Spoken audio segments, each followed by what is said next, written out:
Case number 48/21.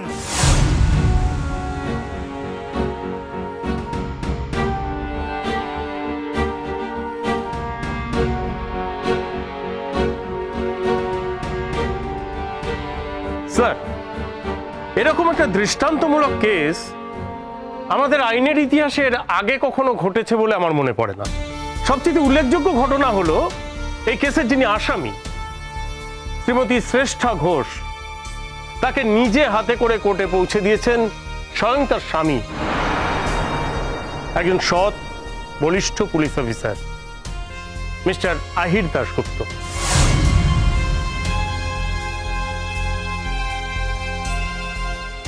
আমি প্রথমেই ধন্যবাদ জানাবো মিস্টার আহির দাশগুপ্তকে যে এরকম একটা দৃষ্টান্তমূলক কাজ উনি করতে পেরেছেন। একজন মহিলা যিনি একটি কলেজের অধ্যাপিকা, শিক্ষা দীক্ষা চাকরির সংস্থান সমস্ত কিছু থাকা সত্ত্বেও তিনি কতটা প্রতিহিংসা পরায়ণ হতে পারেন, এরকম একটা জঘন্য মানসিকতার অধিকারী হতে পারেন। স্যার, আমি আপনাকে সেই কেসের ব্রিফ আপনার কাছে পেশ করছি। স্যার, শ্রেষ্ঠা ঘোষ শঙ্খ রায়চৌধুরী নামে একজনের সঙ্গে সম্পর্কে জড়িয়ে পড়ে এবং শুধু তাই নয়, তাদের মধ্যে বিয়েও ঠিক হয়ে যায়। আর ঠিক সেই সময় শ্রেষ্ঠা ঘোষের কাছে বিদেশ থেকে একটি অফার আসে। ইংল্যান্ডের একটা খুব বড় ইউনিভার্সিটি থেকে আমি স্কলারশিপ পেয়েছি। শ্রেষ্ঠা ঘোষ বিদেশে চলে যায়। শঙ্খ রায়চৌধুরীর কাছে ক্যারিয়ারের থেকেও ব্যক্তিগত আবেগের মূল্য অনেক বেশি। তো একটা বিয়ে ঠিক হয়ে যাওয়া, সেই ঠিক হয়ে যাওয়া বিয়ে ভেঙে যাওয়াতে শঙ্খ রায়চৌধুরী কখনোই সেটা অ্যাকসেপ্ট করতে পারেননি। স্যার, শঙ্খ রায়চৌধুরীর বক্তব্য ছিল যে সেই মুহূর্তে যদি বিয়েটা না হয় তাহলে আর কোনোদিনই সেই বিয়ে হবে না। বিয়ের তারিখে যদি বিয়েটা না হয় তাহলে বিয়েটার হবে না।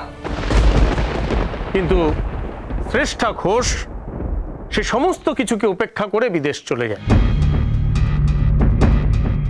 অবশ্য তার কিছুদিন পরেই সে ফিরে আসে, কারণ সেখানে তার পড়াশুনো হয়নি।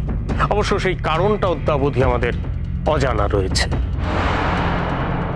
এরপরে শ্রেষ্ঠা ঘোষ আবারও শঙ্খ রায়চৌধুরীর সঙ্গে যোগাযোগ করতে শুরু করে এবং শঙ্খ রায়চৌধুরীর পরিবারের সঙ্গে যেহেতু শ্রেষ্ঠা ঘোষের একটি সুহৃদয় সম্পর্ক ছিল, সেই সুবাদে শঙ্খ রায়চৌধুরীর কলেজে সে একটি চাকরিও নেয় এবং তার আবার চেষ্টা থাকে যে কিভাবে সে শঙ্খ রায়চৌধুরীর সঙ্গে সম্পর্ক তৈরি করবে। কিন্তু শঙ্খ রায়চৌধুরী ততদিনে মুভ অন করে গেছে, সে কিছুতেই এই সম্পর্কে আর ফিরে আসতে চায় না। এমতো অবস্থায় শঙ্খদীপ রায়চৌধুরীর পরিবারও তার বিষয়ে ইন্টারভেট করে যে কেন সে এই সম্পর্কটা থেকে বেরিয়ে আসতে চাইছে। শঙ্খ, বলছি যা হবার হয়ে গেছে। দেখো, ও তো ফিরেই এসেছে, আমাদের কলেজেই পড়াচ্ছে, আর কখনো কোথাও যাবে না। একটি মেয়ের সামান্য একটি ভুলের কারণে কেন তাকে সারা জীবনের জন্য বাতিল করে দেওয়া হবে? ততদিনে শঙ্খ রায়চৌধুরীর মোহর বসু নামে একটি মেয়ের সঙ্গে সম্পর্কিত হয়। তোমার জীবনে কি এমন কেউ এসেছে যে তোমার দুঃখ কষ্ট সব নিরাময় করে দিয়েছে? এসেছে, যে কিনা তারই কলেজের ছাত্রী। আর ঠিক তখন থেকেই শ্রেষ্ঠা ঘোষ মোহর বসুর প্রতি একটি জাত ক্রোধ তৈরি করতে থাকে এবং যে কোনো উপায়ে সে মোহর বসুকে হত্যা করতে চায়।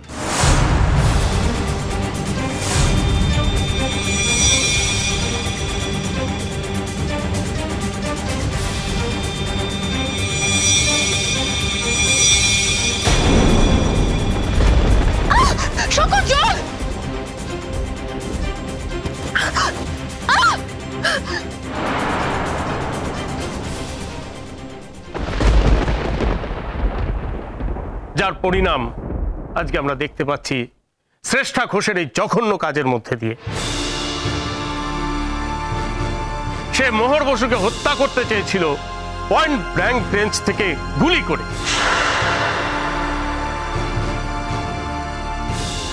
মোহর বসু কোনো ক্রমে প্রাণে বেঁচে গেলেও তার স্মৃতি সম্পূর্ণ লোপ পায়। এর মধ্যে শ্রী আহির দাশগুপ্ত, যিনি একজন অ্যাসিস্ট্যান্ট কমিশনার অফ পুলিশ, তিনি শ্রেষ্ঠা ঘোষকে বিবাহ করেন এবং শ্রেষ্ঠা ঘোষের বিরুদ্ধে যে কেস, তাই নিয়েই আহির দাশগুপ্ত শ্রেষ্ঠা ঘোষের জীবনে আসে। ইনিশিয়ালি আহির দাশগুপ্ত শ্রেষ্ঠা ঘোষকে ঘৃণা করলেও ক্রমে ক্রমে মানবিক কারণে শ্রেষ্ঠা ঘোষের প্রতি সে দুর্বল হয়ে পড়ে এবং এই দুর্বলতা থেকেই তাদের সম্পর্ক তৈরি হয়। For your kind information sir, Shreshtha Ghosh এবং আহির দাশগুপ্তের বিয়ের অনুষ্ঠানে নিমন্ত্রিত ছিলেন শঙ্খ রায়চৌধুরী এবং মোহর বসু, এবং সেই বিয়ের অনুষ্ঠানে মোহর বসুকে খুন করবার চক্রান্ত করা হয় এবং সেই চক্রান্ত করে স্বয়ং শ্রেষ্ঠা ঘোষ। বাঁচাও! বাঁচাও আমায়! বাঁচাও! যেহেতু মোহর বসু তার থেকে সার্ভাইভ করে এবং কোনো রকম পুলিশ কেস করে না, তখন আহির দাশগুপ্ত ব্যক্তিগত উদ্যোগে এই বিয়েটি ভেঙে দেয় এবং শ্রেষ্ঠা ঘোষের সঙ্গে কোনো রকম সম্পর্ক না রাখবার সিদ্ধান্ত নেয়। কিন্তু এই মহিলা এমনই দুর্জয় এবং সাংঘাতিক যে এর পরেও সে আহির দাশগুপ্তর সঙ্গে সম্পর্ক রাখতে বিন্দুমাত্র দ্বিধাবোধ করেননি। আহির দাশগুপ্ত মানবিক কারণে হেরে যায়, কিন্তু শ্রেষ্ঠা ঘোষ প্রমাণ করবার চেষ্টা করে যে সে সম্পূর্ণ বদলে যাওয়া একজন মানুষ। এমত অবস্থায় আহির দাশগুপ্ত তাদের ভেঙে যাওয়া বিয়েটিকে আবার মান্যতা দেয় এবং শ্রেষ্ঠা ঘোষ ও আহির দাশগুপ্তের বিয়ে হয়।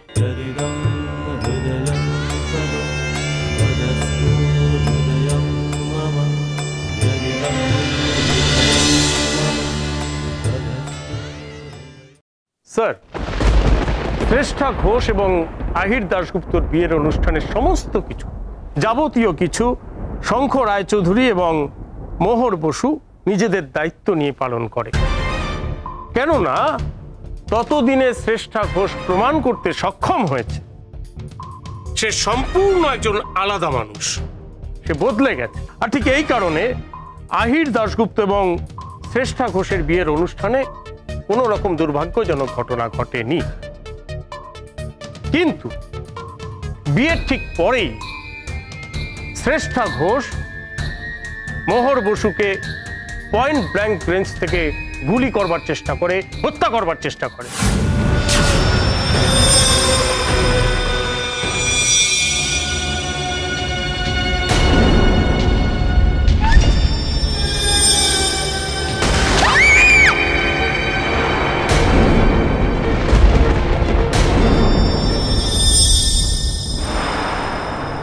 যদিও শেষ পর্যন্ত জীবনহানির হাত থেকে বেঁচে যায় মোহর বসু, কিন্তু মোহর বসুর মতন একজন ব্রিলিয়ান্ট স্টুডেন্ট, একজন উজ্জ্বল নক্ষত্র তার স্মৃতিশক্তি হারিয়ে ফেলে। মোহর বসু এখন শঙ্কর রায়চৌধুরীর বাড়িতেই আছে এবং সে বারবার একই কথা বলে চলেছে যে সে সেখানে থাকতে চায় না, কারণ সেখানকার কাউকে নাকি সে চেনেন। আর এই সমস্ত দুর্বিষহ অবস্থার জন্য দায়ী একমাত্র শ্রেষ্ঠা ঘোষ। স্যার, আমি এই কেসের সমস্ত ব্রিফ আপনার কাছে দিয়েছি স্যার। এবার আপনার অনুমতি পেলে আমি শ্রীমতী শ্রেষ্ঠা ঘোষকে কিছু প্রশ্ন করতে চাই। অনুমতি দেওয়া হলো।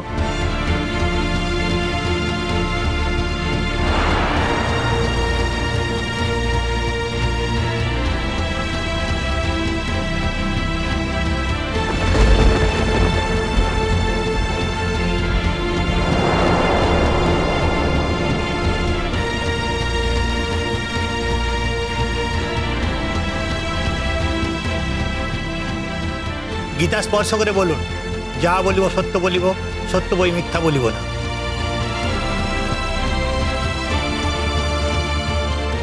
যাহা বলিব সত্য বলিব, সত্য বই মিথ্যে বলিব না।